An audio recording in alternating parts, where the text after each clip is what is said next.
Get more now from Philippines analyst Richard Heydarian, who's in Manila for us. Richard, good to see you again on the program. I mean, the situation in the Philippines, especially in that area, remains dire for so many civilians who have fled and who are also still trapped in the area.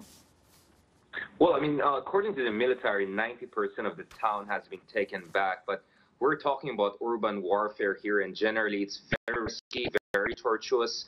A lot of people from Marawi are still staying behind in their neighborhoods. Some of them are sickly, some of them are old, some of them are children, some of them are staying back to protect their own properties.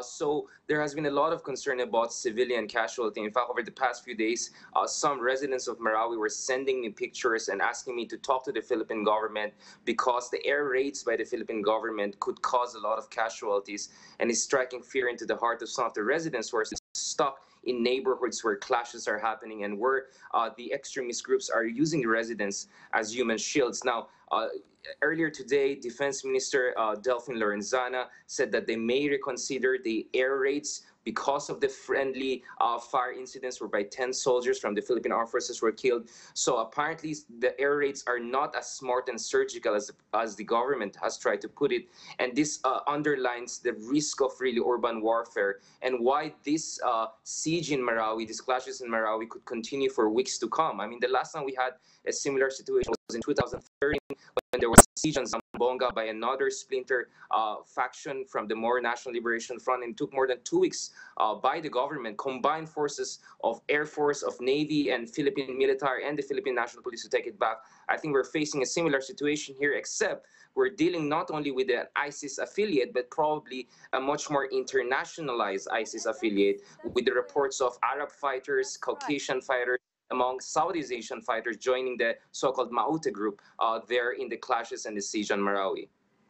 Exactly what you've just pointed out. I mean, now that we're seeing the deaths of Chechens, Yemenis, Saudis, we're realizing this is part of a bigger network of Islamist fighters.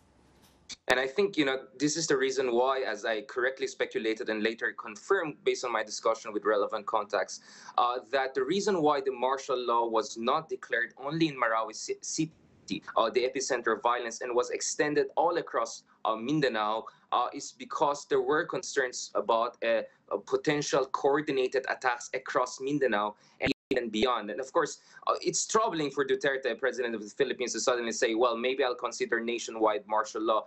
But there was some basis for the government to resort to draconian measures like martial law and extend it geographically well beyond the Lanao province and the Marawi City, precisely because they're dealing with what the Philippine Press Secretary Martin Andernar told me the other day. They're dealing with the scourge and ideology of IS, and this is not only a threat to the Philippines, but across the region.